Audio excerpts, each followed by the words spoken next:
تو ایک بہت بڑا دانشور جامع مسجد دہلی سے پکار کے ہمارے اجداد کو کہہ رہا تھا تم جا تو رہے ہو, تم سے وہاں اپنی شناخت طلب کی جائے گی. ہم تو کہہ رہے تھے ہم پاکستانی مسلمان ہیں, وہ کہہ رہے تھے نہیں آپ تو مہاجر ہیں. تھوڑا سا پیچھے جاتے ہیں, تھوڑا پیچھے پلٹتے ہیں ذرا, بہت ضروری ہے جاننا. آپ نے ایک بہت ارلی ایج کے اندر جو ہے وہ ایم کیو ایم کو جوائن کیا, تو وہ وجہ کیا تھی ایم کیو ایم کو جوائن کرنے کی؟ انتخاب آپ نے ایم کیو ایم کا کیوں کیا؟ کوئی شوق تھا, کوئی مجبوری تھی, کیا وجہ تھی؟ پہلی بات تو میں نے بہت کم عمر میں اس تحریک کو جوائن کیا تھا.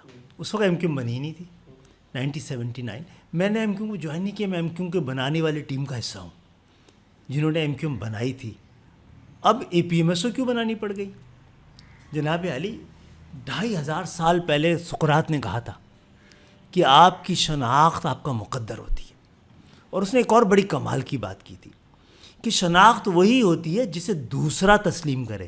جب پاکستان بن رہا تھا, ہندوستان تقسیم ہو رہا تھا, تو ایک بہت بڑا دانشور جامع مسجد دہلی سے پکار کے ہمارے اجداد کو کہہ رہا تھا تم جا تو رہے ہو, تم سے وہاں اپنی شناخت طلب کی جائے گی.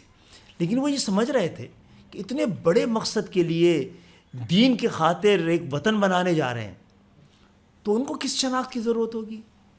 تو ہمارے لوگوں نے جب ہجرت کی ہے تو اپنی علاقائی شناختوں کو وہیں چھوڑا ہے, یہ سوچ کے کہ 2 شناختیں بہت کافی ہیں, ایک مسلمان ہونا, ایک اسلام, اور ایک اسلام کے نام پہ بننے والا پاکستانی. مسلمان ہونا اور پاکستانی ہونا. لیکن یہاں پہ نہیں ہوا. 50 سال پہلے صرف اس بنیاد پر کہ ہماری زبان مختلف تھی کوٹا سسٹم لگایا گیا. لسانی تھا, انتظامی کوٹا سسٹم نہیں تھا. وہ اگر انتظامی ہوتا تو پنجاب میں بھی لگتا.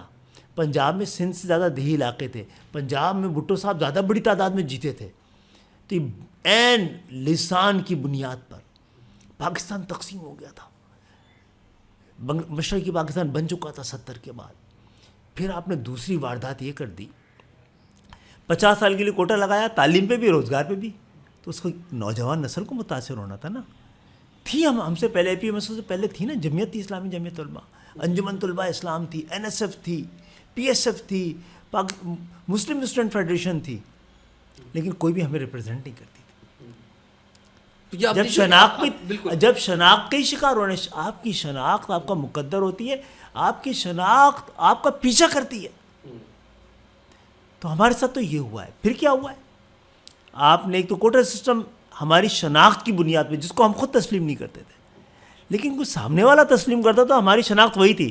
ہم تو کہہ رہے تھے ہم پاکستانی مسلمان ہیں, وہ کہہ رہے تھے نہیں آپ تو مہاجر ہیں, پناہ گیر ہیں.